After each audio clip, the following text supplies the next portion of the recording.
Hello friends, આપણે ફરી એકવાર મળી રહ્યા છે એસડીએસ લેક્ચર સિરીઝમાં, જેમાં વાતો કરીએ છીએ બીએસસી સેમેસ્ટર 5 માટે ઓર્ગેનોમેટાલિક કમ્પાઉન્ડ્સ. અને હું છું doctor Shashikant D Sutaria, assistant professor, શેઠ એમએન સાયન્સ કોલેજ પાટણ. આજનો આપણો ટૉપિક છે એમસીક્યુ બેઝ ક્વેશ્ચન્સ. એટલે કે એક્ઝામમાં જો એમસીક્યુ પૂછાય તો કેવી રીતે પૂછાશે અને એના આન્સર શું હશે તે આપણે આજે જોવાનો પ્રયત્ન કરીશું. તો ચાલો મિત્રો શરૂ કરીએ. તો ક્વેશ્ચન નંબર 1, કાર્બોદિત સંયોજનોમાં મુખ્યત્વે કયો બંધ જોવા મળે છે? એટલે આપણને બંધ પૂછ્યો છે કાર્બોદિત સંયોજનોમાં. ઓપ્શન છે એ મેટલ કાર્બન બંધ, ઓપ્શન છે B metal double bond carbon, C carbon single bond carbon and D metal single bond metal. હવે અહીંયા આપણે ચારે બંધમાં મિત્રો જોવાનું એ છે કે જે પણ ઓપ્શન આપેલા છે એમાં સૌથી પ્રથમ એ મેટલ કાર્બનના આધારે આપણને એનું વર્ગીકરણ આપેલું છે જ્યારે આપણે ક્લાસિફિકેશન શીખતા હતા ત્યારે. એટલે ઓપ્શન શું આવશે મિત્રો? Metal carbon. બાકીના જે પણ ઓપ્શન છે એ પણ હાજર જ છે, પણ એ ઓપ્શનની અંદર મેક્સિમમ ઓપ્શન કયો આવશે? તો મેટલ કાર્બન બંધ. બાકીના જે ઓપ્શન છે એમાં દરેકમાં સિંગલ બોન્ડ, ડબલ બોન્ડ વગેરે જોવા મળે છે, પણ ઇમ્પોર્ટન્ટ જે છે એ મેટલ કાર્બન બંધ છે. એટલે આપણો આન્સર શું આવશે? એ. ચલો સેકન્ડ નંબર ક્વેશ્ચન જોઈએ. તો ક્વેશ્ચન નંબર 2. તો ક્વેશ્ચન નંબર 2 શું છે? તો આયોનિક સંયોજનો અને સહસંયોજક સંયોજનો એ કાર્બોદિત સંયોજનોમાં કયા પ્રકારનું વર્ગીકરણ કહી શકાય? એટલે કે આયોનિક સંયોજનો સહસંયોજનો એ કયા પ્રકારનું વર્ગીકરણ છે? તો અહીં ઓપ્શન આપે છે આપણને મેટલ કાર્બન બંધના આધારે, બીજા નંબરમાં છે ધાતુ સાથે જોડાયેલ કાર્બનિક સમૂહના પ્રકારના આધારે, ત્રીજા નંબરમાં છે કાર્બનિક સમૂહની હેપ્ટિસિટીના આધારે, અને ચોથા નંબરમાં છે બધા જ. એટલે ત્રણ જે પ્રકાર છે એ ત્રણ પ્રકાર વર્ગીકરણ આપણે કરી શકીએ છીએ. એ ડિટેલમાં આપણે જોયેલું છે. એટલે આપણે ફક્ત એટલું જોવાનું છે કે આયોનિક અને સહસંયોજક સંયોજનો કયા વર્ગીકરણમાં આવે છે. તો આપણને ખબર છે એ મેટલ કાર્બન બંધના આધારે જે વર્ગીકરણ છે એમાં 3 પ્રકાર છે: આયોનિક સંયોજનો, સહસંયોજક સંયોજનો અને હજુ થર્ડ નંબર છે એ કયું છે મિત્રો? વિસ્થાનીકૃત પાયબંધ ધરાવતા સંયોજનો. તો ક્વેશ્ચન નંબર 3, કાર્બોદિત સંયોજન વર્ગીકરણ કયા પ્રમાણે કરી શકાય છે? ઓપ્શન આપણને આપેલા છે. ફરીથી એકવાર મેટલ કાર્બન બંધના આધારે છે. સેકન્ડ નંબર બી છે ધાતુ સાથે જોડાયેલ કાર્બનિક સમૂહના પ્રકારના આધારે, સી છે કાર્બનિક સમૂહની હેપ્ટિસિટીના આધારે, અને ડી છે બધા જ. તો હાલ જ આપણે વાત કરી આ ત્રણ પ્રકાર છે એ શેના છે? તો ઓર્ગેનોમેટાલિક કમ્પાઉન્ડનું ક્લાસિફિકેશન છે. તો આપણો જવાબ શું હોવો જોઈએ? બધા જ. તો option D is correct answer. Question number 4, કાર્બોદિત સંયોજનનું વર્ગીકરણ નીચે કયા પ્રમાણે કરી શકાય છે? તો અહીંયા ઓપ્શન આપેલા છે આપણને કાર્બન બંધના આધારે, ધાતુ સાથે જોડાયેલ કાર્બનિક સમૂહના પ્રકારના આધારે, સી નંબર છે ધાતુ સમૂહના આધારે, અને ડી છે એ અને બી. એટલે જો ડી ઓપ્શનમાં આપણને આપ્યું છે એ અને બી, એટલે એ શું છે? કાર્બન છે, અને બી છે ધાતુ સાથે જોડાયેલ કાર્બનિક સમૂહના પ્રકારના આધારે, અને સી છે ધાતુ. તો ધાતુ હશે નહીં, એ અને બીમાં કન્ફ્યુઝન છે. તો સી જે છે એ એકલું કાર્બન ના હોઈ શકે. જો હશે તો શું હશે? મેટલ કાર્બન હશે. એટલે આપણો ઓપ્શન શું હશે? બી, જે આપણે વર્ગીકરણમાં જોયેલું છે. તો કરેક્ટ આન્સર ઇઝ બી. ચલો ક્વેશ્ચન નંબર 5. તો 5 નંબરના ક્વેશ્ચનમાં કાર્બોદિત સંયોજનોમાં આયોનિક અને સહસંયોજક સંયોજનોમાં વિદ્યુત ઋણતા જણાવો. તો અહીંયા તમને ઘણી બધી વિદ્યુત ઋણતા આપેલી છે મિત્રો. એ વિદ્યુત ઋણતા એ છે 1.2 થી ઓછી અને 1.8 થી 2 સુધી. બી છે 1.2 થી ઓછી અને બીજા નંબરમાં છે 2 થી 2.5 સુધી. સી નંબરમાં છે 1.2 થી ઓછી અને ડીમાં છે 2.5 થી 2 સુધી. અને લાસ્ટ ડીમાં આપેલું છે 1.2 થી ઓછી અને 1.5 થી 2 સુધી. એટલે આયોનિક સંયોજનો કેવા છે? તો 1.2 સુધી ધરાવે છે. એટલે જો એથી લઈને ડી સુધી દરેકમાં આપણને આન્સર શું આપ્યો છે? બધામાં 1.2 આપેલો છે. તો 1.2 આન્સર તો ઓકે ડન છે. આયોનિક સંયોજનો માટે ક્લિયર છે. તો પરફોર્મ શેના માટે કરવાનું છે? સહસંયોજક સંયોજનો. તો એ 1.8 થી 2 છે, 2 થી 2.5 છે, 2.5 થી 2 છે કે 1.5 થી 2 છે? તો કરેક્ટ આન્સર ઇઝ ધીસ. તો આપણો આન્સર શું હોવો જોઈએ? It's D. ચલો નેક્સ્ટ ક્વેશ્ચન. Question number 6. કાર્બોધાતુક સંયોજનોમાં આયોનિક સંયોજનનું ઉદાહરણ નીચેનામાંથી કયું છે? આયોનિક સંયોજનો ફરી એકવાર આવે છે મિત્રો. તો આયોનિક સંયોજનો આપણે હાલ જ વાત કરી જેની વિદ્યુત ઋણતા 1.2 કરતાં ઓછી છે. તો ethyl sodium, ડાયફિનાઇલ magnesium, diphenyl manganese અથવા તો બધા જ. તો સોડિયમ, મેગ્નેશિયમ અને મેંગેનીઝ આ બધા જ મોટે ભાગે વિદ્યુત ઋણતા ઓછી ધરાવે છે. એટલે આપણો આન્સર શું હોઈ શકે મિત્રો? ડી, બધા જ. આગળના જે પણ આપણને આપેલા છે પદાર્થના નામ, એ પદાર્થના નામ ઇમ્પોર્ટન્ટ છે, પણ એનાથી વધારે ઇમ્પોર્ટન્ટ શું છે? ધાતુ. કારણ કે ધાતુ ઉપરથી આપણને શું મળશે?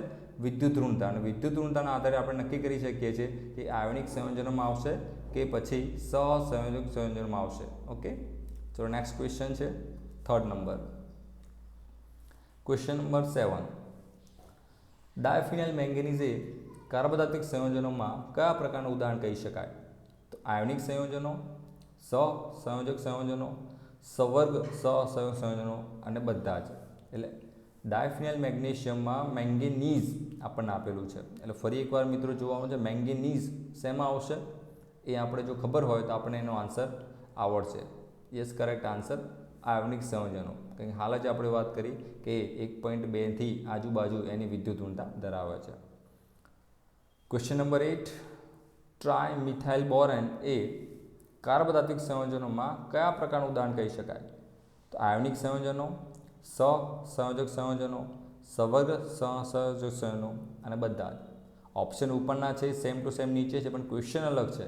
ટ્રાયમિથાઇલ બોરેન. તો ફરીથી એકવાર મિત્રો બોરેન. તો બી છે એ ક્યાં આવશે? બોરેનની વિદ્યુત ઋણતા આપણને ખબર હોય તો આપણને આન્સર આપી શકીએ. તો બોરેનની વિદ્યુત ઋણતા કેટલી છે?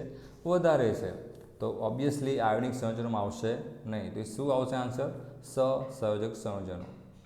Next question. અહીં એક સ્ટ્રક્ચર આપેલું છે, એ સ્ટ્રક્ચરનું આપણે નામ કહેવાનું છે. તો મિત્રો નામ શું થશે? તો બંને સાઈડ જો બે ફિનાઇલ સિસ્ટમ આપે છે ને વચ્ચે મેંગેનીઝ આપેલું છે. તો 4 ઓપ્શન છે આપણા જોડે.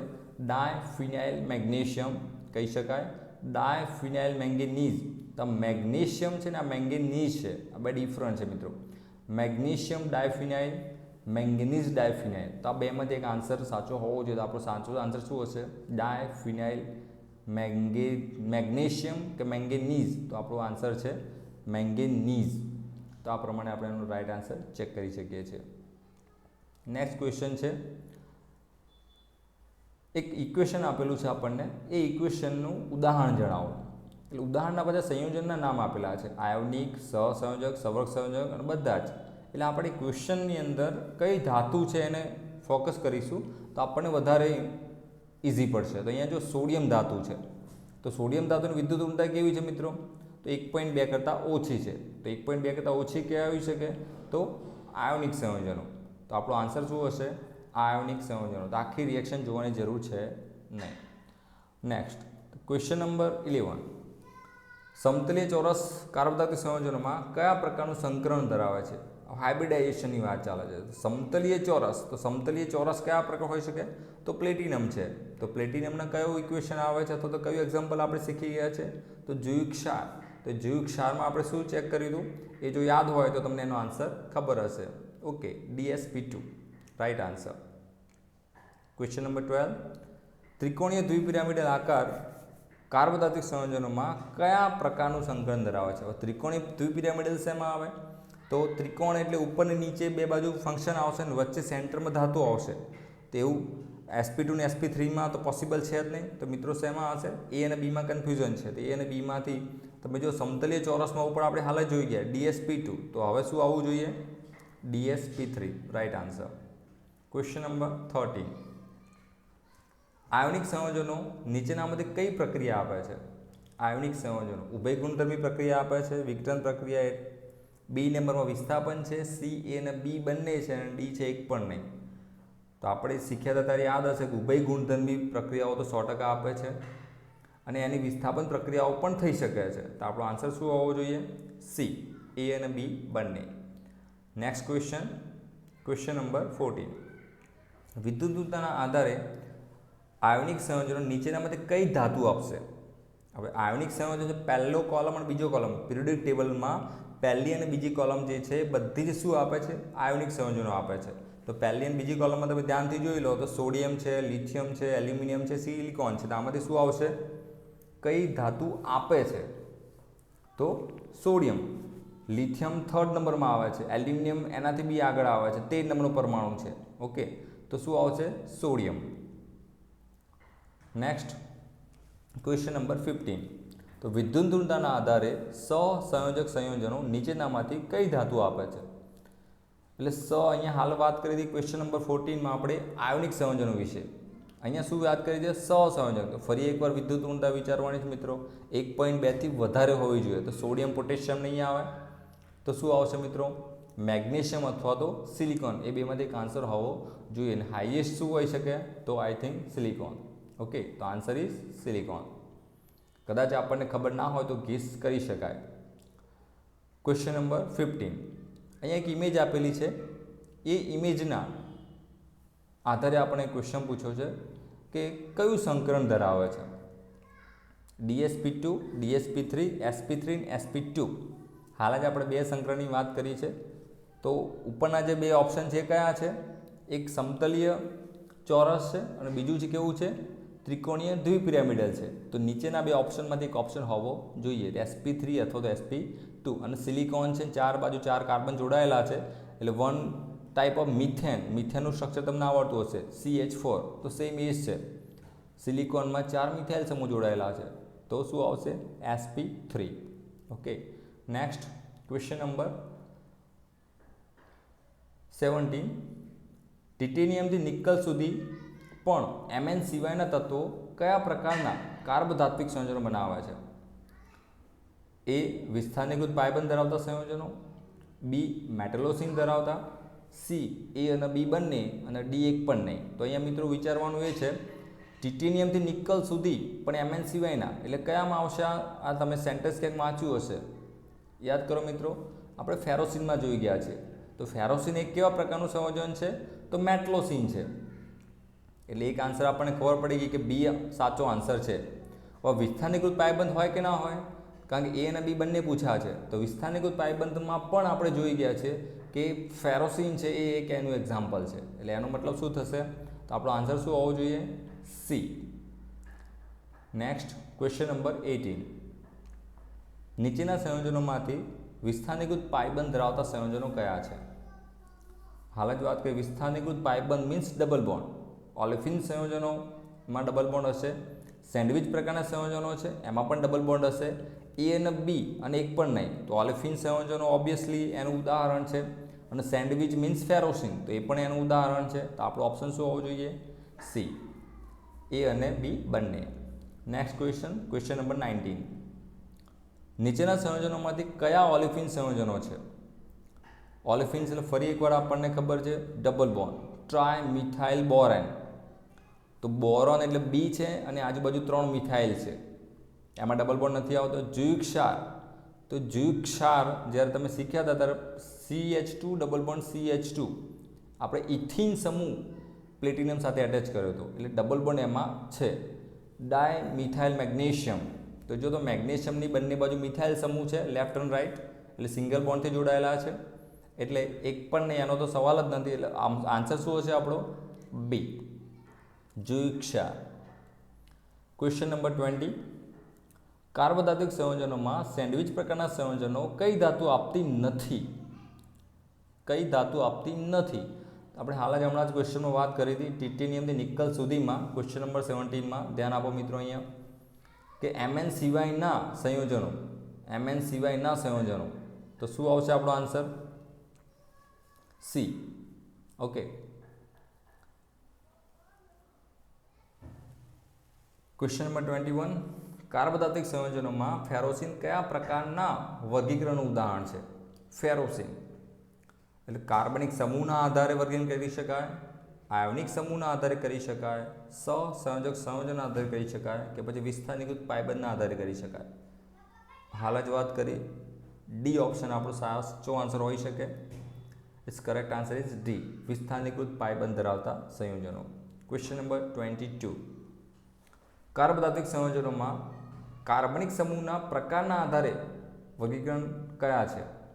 કાર્બનિક સમૂહના પ્રકાર, એટલે કાર્બનિક સમૂહના પ્રકાર જો આપણે જોયા હોય તો આપણને યાદ હશે સિમેટ્રિકલ, એસિમેટ્રિકલ આપણે જોયું હતું. તો સાદા કાર્બોદાત્વિક સંયોજનો, એ, બી મિશ્ર કાર્બોદાત્વિક સંયોજનો, સી એ અને બી બંને અને ડી એક પણ નહીં. તો એ અને બી બંને એ આપણો સાચો આન્સર છે મિત્રો. She is right answer. Next question number 23. નીચેના સંયોજનોમાંથી મિશ્ર કાર્બોદાત્વિક સંયોજનોનું ઉદાહરણ કયું છે? મિશ્ર એટલે આપણે હાલ જ વાત કરી સાદા અને મિશ્ર. તો મિશ્રમાં શું હશે? વધારાનો હેલાઇડ સમૂહ જોડાયેલો હશે એને મિશ્ર સંયોજનો કહેવામાં આવે છે. મિથાઇલ સમૂહ, ઇથાઇલ સમૂહ તો હશે જ, કાર્બનિક સમૂહ, પણ વધારાનો શું હશે? તો એકાદ હેલોજન સમૂહ. તો અહીંયા ધ્યાનથી જુઓ એ બી સી ડી, તો કયા સ્ટ્રક્ચરમાં તમને હેલોજન સમૂહ દેખાય છે? Yes, right answer C. સીમાં તમને એક બ્રોમિન દેખાય છે. ઓકે, એ, બી અને સી આપણો સાચો જવાબ છે. It's correct answer. Question number 24. કાર્બોદાત્વિક સંયોજનોમાં સેન્ડવિચ પ્રકારના સંયોજનો કઈ ધાતુ આપે છે? સેન્ડવિચ પ્રકારના સંયોજનો. સેન્ડવિચ એટલે ફરીથી એકવાર ફેરોસિન છે. ફેરોસિન મીન્સ મેટલોસિન. તો ટિટેનિયમ, નિકલ, આયન કે બધા જ? તો બધા સંયોજનો આપશે. Means answer is D. Next question number 25. એક ઇમેજ આપેલી છે. એ ઇમેજનું આપણને નામ જોવાનું છે.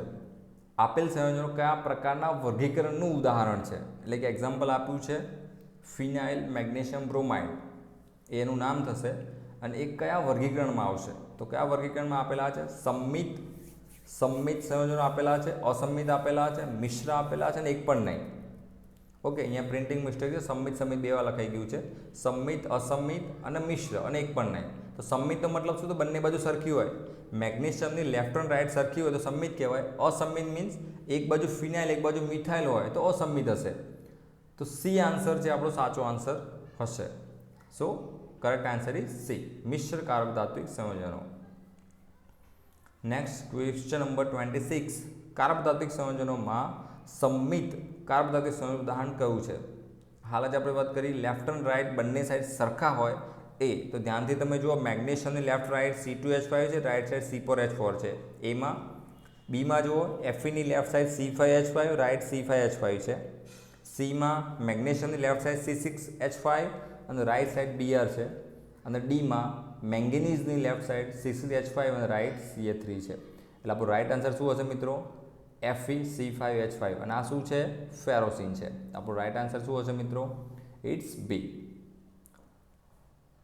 Next question number 27. હેપ્ટિસિટી શબ્દ કઈ ભાષા ઉપરથી આવ્યો છે? આપણે લિટરેચર જ્યારે શીખ્યા હતા ત્યારે યાદ હશે કે કયું ભાષા છે? તો ગ્રીક ભાષા છે. તો ગ્રીક ભાષા ઉપરથી હેપ્ટિસિટી, હેપ્ટીઇન ઉપરથી હેપ્ટિસિટી શબ્દ આપણને મળી આવ્યો છે. Question number 28. કાર્બોદાત્વિક સંયોજનોમાં હેપ્ટિસિટી કેવી રીતે દર્શાવવામાં આવે છે? એટલે સિમ્બોલિક. આના સિમ્બોલ આપેલા છે. તો કયો સિમ્બોલ હેપ્ટિસિટી માટે યોગ્ય છે? તો આલ્ફા ના હોઈ શકે, બીટા ના હોઈ શકે, ગેમા ના હોઈ શકે, સિગ્મા ના હોઈ શકે. તો આપણને લાસ્ટમાં ડી આપેલો છે. ડીમાં શું છે? ઈટા. તો eta option is right answer. તો હેપ્ટિસિટીને આપણે કેવી રીતે દર્શાવીશું મિત્રો? ડી, ઈટા તરીકે દર્શાવીએ છીએ. ઓકે, તો અહીંયા સુધી મિત્રો રાખીએ છીએ. વધુ આવતા અંકે જોઈશું. જો વિડીયો ગમ્યો હોય તો લાઈક અને શેર જરૂર કરશો. અગાઉના વિડીયોમાં ત્યાંથી આગળથી શરૂઆત કરીશું. ઓકે, અને હજુ ઘણા બધા MCQ જોવાના બાકી છે, તો વિડીયો જોતા રહેજો. થેન્ક યુ, આભાર.